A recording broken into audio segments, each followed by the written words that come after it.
Hi, this is Manny here, developer of Xtreme Brick Breaker for iOS devices, here with a video tutorial on how to use our newest feature, the built-in board editor, so users can design their own board, upload and share to create their own challenges. This video will be divided by chapters in the link below, so you can jump to any section at any time that you want. So let's just get started.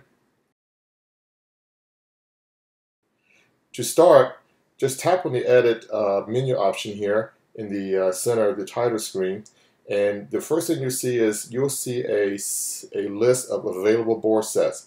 These are the sets that are already on your devices. The entries that has a star right next to it indicates that this is an official set created by me, and anything else are user created sets. You have your set name, the author who created the set, and the number of boards in that set and how many times you played that set on your devices. Not how many times other people have played it overall, but just you on this device. At the bottom of the screen here, you have three options. You can edit the selected set, you can delete a set, or start a new set, or go back to the main screen. Obviously, right now the official set is selected and the delete button is grayed out. So that means you cannot delete an official set that either came with the device or something that you may have downloaded at a later time. Let me just clean this up, delete a set. And to start, let's just start with a new set. So to do that, you would simply click on the button here at the bottom, New Set. And what it do is it'll start you up with this screen. That is the project overview screen. Some quick buttons on the top left will allow you to exit out of the project view. The Save button to save the set. And on the top right is the Upload button to upload the set onto our servers, and then other people can download. In the bottom left here is the name of the set and some options for rearranging the boards in the set and inserting new boards, deleting a board, and the board count, the current board that you are having selected, and the total number of boards in the set. And the bottom right hand corner here is the button that will allow you to edit a board that you have selected. But here we are with nothing yet on our set, so you would just simply tap on this tile here called New Board, and it will take you to where the fun begins. Now, this is a typical layout of how you would design a board. You have across the bottom here this set of different editing menus and some other buttons. Quickly, on the bottom left here is the button that will take you back to the project view. This button here will allow you to edit the borders and backgrounds. The next is the paddle and ball, and after that is the brick menu, and then the brick movement, and then the token settings, and then your board background music. On the bottom right here, you'll see the number that indicates what board you're currently on and the total number of boards in the set. And then this search icon here simply allows you to navigate to other boards without having to go all the way back to the project overview. On the first menu here that we are on the board layout and background. You have your board size, the background type, the tint of the background, and any special effects you may want to use on any given board. You selecting the board size, and you have three options: normal, wide, and narrow. Notice if you select on any of these, it will change the size of the board width. And likewise here on the background, you can select on different backgrounds that come with the game. You can select, for example, purple streaks. But what you notice here is that you don't see anything yet, because as it so happens, the tint of the background is black. So you can tap on the this button here, and you see the sliders, and you can adjust the tint, and you can see the full background image and adjust how it looks according to however you like.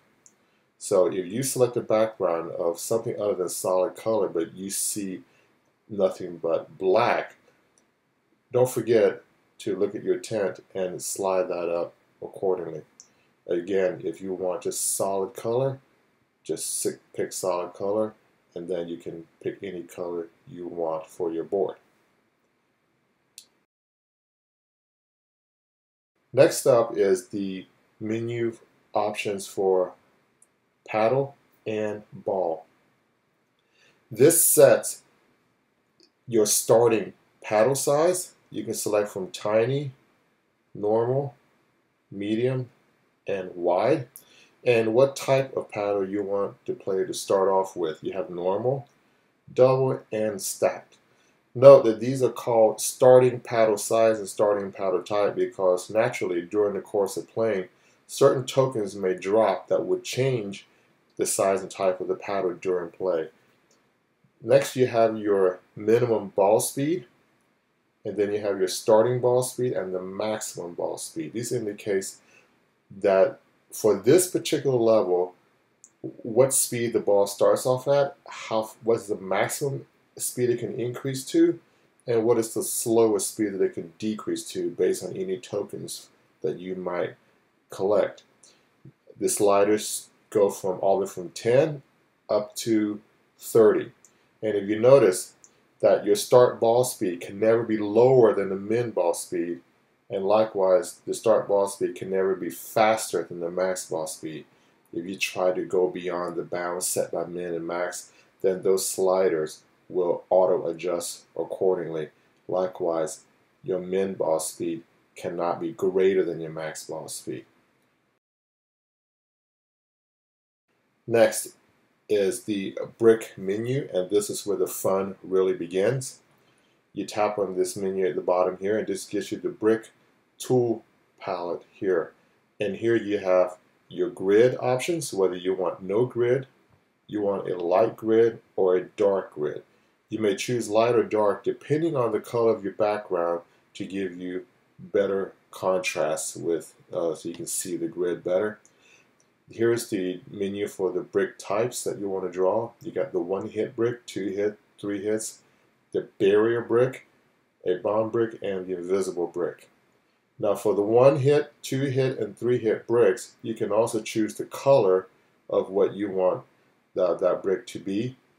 And notice that when you select the color, then that color is reflected on this left menu here, a brick type for the 1, 2, and 3 hits. You cannot choose the color for barrier, bomb, or the invisible brick. Next is the tools for drawing a brick, erasing a brick, and the dropper for picking a brick type and color on the screen so that you don't have to go to the menu selection every single time if the brick you want to draw with is already on the screen somewhere. And then you have layers, because you can have 2 layers of bricks. And those of you who play the game notice that on some boards, when you break a brick, there's another brick underneath it. You can draw bricks on 2 layers here, and layers 1 and 2, and we'll go into detail with that in a little while. And here on the far right is the shift, so that when you draw bricks, and if you decide that you want to move everything to the side or up and down a little bit, you don't have to redraw the entire board. You can just simply shift the board accordingly to adjust things. Now, to simply draw a brick is very simple. You select the color, the brick type, and the color that you want, and you just simply draw anywhere on this part here, and it is as simple as that. To erase, you just highlight the erase tool here, and then you simply erase over any bricks that you don't want anymore on the board. The shift button here, you just tap left or right to adjust the board accordingly, to fine-tune your brick placement. And if you go off the edge, it just wraps across the bottom here. Simple as that. Now with layer 2, you can place bricks underneath the bricks on layer 1. And if you tap that, you notice that a lot of the screen is grayed out. This indicates that you cannot put a brick anywhere where it's grayed out because you don't have a brick in any of those places on layer 1, so you can't put a brick there on layer 2. Right now, the only place that you can put a brick is in that empty spot in the middle. So I can select a different brick type and a color, and then I can draw bricks in that space on layer 2 where it is not grayed out. You go back to layer 1, you see the bricks on layer 1, and on layer 2, you see underneath those bricks on layer 1 what's there on layer 2.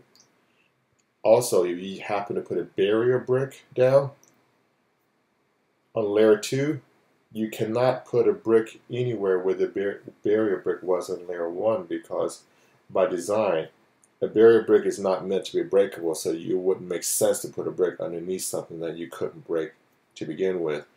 Also, on a bomb brick, if you put a bomb brick on the screen on layer 2, you wouldn't be able to put any bricks underneath it because when the bomb bricks explodes, then that's the end for that particular space. There's nothing. There shouldn't be anything underneath that because once it explodes, it should take everything away. You can toggle the grid here to get more details about exactly where to place your brick and fine-tune it. And if you notice, I currently have the bomb brick selected. If I wanted to draw again on the board using this red brick without having to go to the menu and selecting the type and then the color again, all I have to do is select this eyedropper tool, highlight it, tap on the brick that I want to pick up, and if you notice here, that brick the selection is changed to reflect that. The drawing tool is automatically reversed to the pencil, and then I can simply draw again and lay down the bricks that I just picked up with the dropper. Now, right next to the bricks menu, you see another button with the left and right arrow. That is the brick movement menu. If you tap on that, you'll see the tools panel to control the movement of the brick rows. And if you notice at the very top here, the first row is selected for you. You can move up and down to highlight the rows and the bricks that you want to make move. So if I highlight this row right here, you can also use this touch drop-down box here and select the row by their row number. But you'll probably find it easier to just touch on the screen. The highlight color can be light or dark. Again, depending on your background, you may choose dark if you have a very light color background for better contrast. But for this screen, I'll just use the light for now. So you will highlight the row, and then you would tap on the directional buttons here to determine whether you want the bricks in that row to move left or to move right. Or if you pick both left and right, you're indicating that the brick move will be in a ping pong fashion, and in this case it will move ping pong going left first. If you do the opposite by tapping right and then left, you indicate ping pong with the right first movement. Whichever direction you want the brick rows to move, you can tap on the speed of the movement between slow, medium, and fast. So for these two rows here, let me make the top row move left, medium, and the row underneath it move right, medium. And you can tap on the preview button here to preview the movement to see how it would actually occur during play. And during preview, you notice that all the other controls are grayed out, and the only thing that you can do at this point is to stop the preview. And when you do, all the bricks will be moved back in their starting location. Now, one thing you might come to find out, let's suppose I have a brick row that goes all the way from one wall to the other. And in the movement section, I selected ping pong left starting. But then when I do play preview, if you notice, this row does not move at all. Well, that's obvious, but it may not be clear that the ping pong move is stopped by both walls, so it has nowhere to go. Now, during play, if either one of the edge bricks should be busted, then the row would start moving.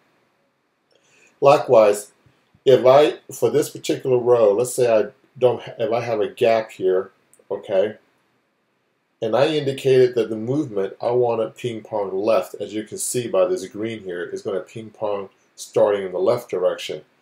But if you'll observe, when I play the preview, it starts moving right immediately. That's because when it tries to move left, it is immediately blocked, and then it'll ping pong left and start going right. So if you notice any behavior that is not what you would expect, just remember that the walls block the ping pong brick movements. So let me erase this for right now. Now to the right of that is another button that brings up the tokens tool menu. And in this particular menu, you will simply tap to highlight what tokens you want this particular screen to drop. And also you'll select the frequency as to how often they drop, from none to high. And of all the tokens you can combine, you can have it drop as many as you want. With the one note that I have to add is for the surprise token here, it is simply means random token out of any of the tokens that are available on that screen. So the surprise token here, meaning that it will only drop out of these 6 tokens here. It will give you either one of these 6. Now, if you tap surprise, but you have no other tokens selected, then it will drop no tokens at all because it has no other tokens to randomly choose from when you pick up the surprise token. And on the last menu here this is where you would indicate what soundtrack, music track you want this level to play. So you can tap any one of these songs here that come with the game, and you can test play that particular track by tapping on the play button here and hear that track. When you're done, you can always click on the bottom left-hand button here, which would take you back to the project menu, which would give you an overview of all the boards in your set. Now, so far in this set, we only have the one board. So you would keep tapping on this. You can tap on this tile again to add a new board. And so let me just add some bricks. Okay. And if you notice here at the bottom, I am on board number 2 in a set that has a total of 2 boards. So if I add that and I go back to the project menu, you can see there that there is my second board. And I continue to tap on new board to add. It's up to 50 boards for the entire set. I could also highlight a board and at the bottom here, insert a new board in between by inserting before the current board or after the current board. That way I can, if I forget in my design of a board I wanted to add, I can always insert one in between. I could also highlight a board and move it so I can rearrange it within the set if I want to change the order in which the boards come up for play. Likewise, I can also tap on the delete button here to delete that board if I wanted to. Now, to go back in and edit any of the boards, you can either simply double tap on the screenshot here, and it would take you to that particular board for editing. Or you could also highlight the board, and at the bottom right here, there's this button that you can tap, and it will open up that board for editing. Now, anytime you want, you can begin to save your board by tapping on this save button here. But you notice that when you do, you'll get a prompt that will ask you to enter the set name. Because on the bottom left here is where you would enter the name of your set. You have to give it a name in order to be able to save. So let me give this set a name of My Tutorial Set. And once I give it a name, then I can tap save, and there it is. The set is saved on your devices. So now, when I go back out of the entire editing menu, I can see that the set that I had just created is now listed here on the available board set. The name of the author is Mad Dog. We'll get to that in a little while. That's just a nickname that I created for myself on the server that other people, when they want to download this set, they'll see it listed by my name. And this indicates to me that this board has 2 sets and I have not played it yet. So to play the board, you would simply go back out to the main menu, tap play, tap the game mode you want to play, and the set that I just created is automatically available for me to play. One thing I want to make a note of right here is boards that you create for your own fun, or boards that you download from other people on the server, they are not official sets. They don't have Game Center score rankings, and as such they also do not drop any stars. Stars are the in-game currency that you can use to perform upgrades. So this is just for fun. You can't design a board just to drop yourself a gazillion stars. And then you would just simply tap on the board and go play the set you just created. Okay, so let me get out of this for now.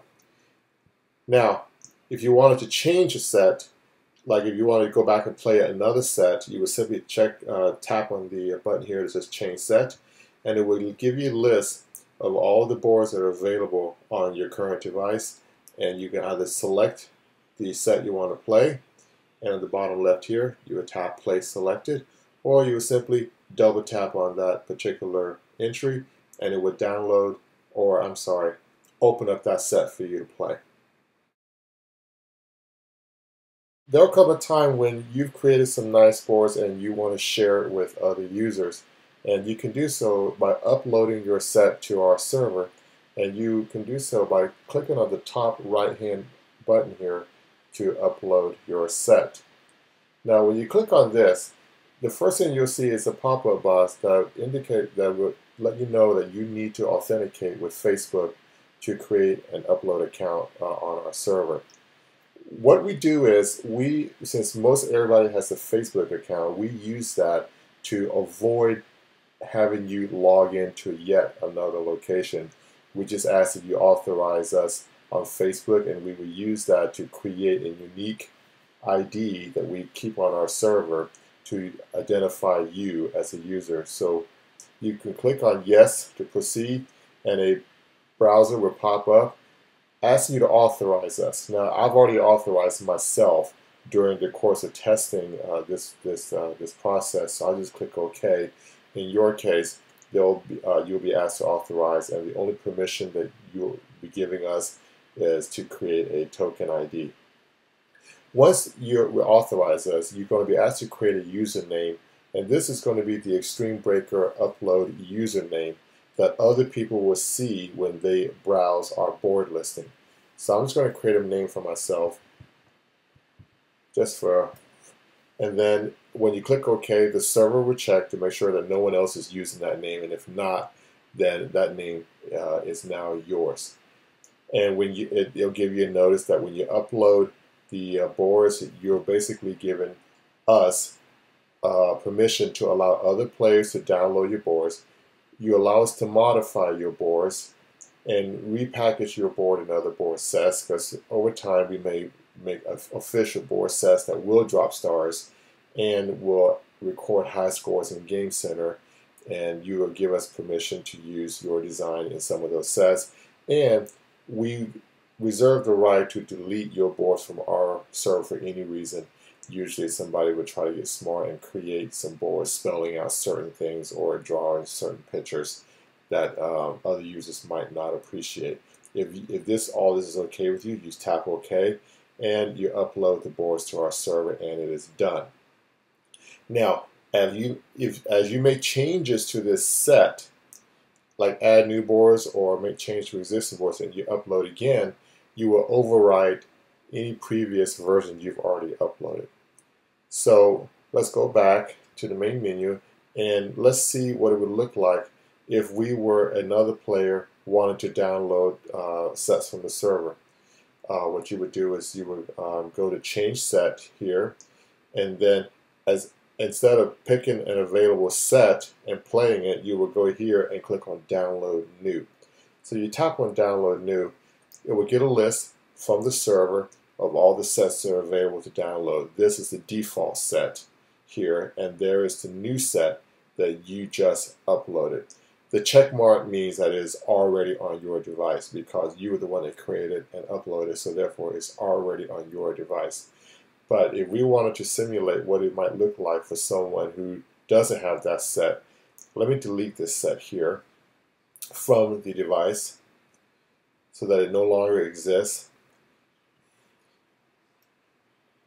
Tap on Change Set, download new, and there it is. The new set that you uploaded is available for download. To download, you simply tap on this set here. And because this was a set that was uploaded by you, you can download your own set at any time without having to spend the in-game currency of stars. For other players, though, we do charge a small amount of stars just as a way to support our development efforts. They can download the sets and play at any time from anyone. So there you go. That is all that we made to allow you to edit, upload, and share the boards. And we hope you guys have a whole lot of fun doing this. And when I get the time, I'll create some written documentation on our website. So stay tuned. Give me any suggestions, feedback, constructive criticisms, comments of any kind. I'm always interested in what people have to say. And I've got some other ideas, totally off the wall ideas, that I plan to do as time goes on. So for now, enjoy.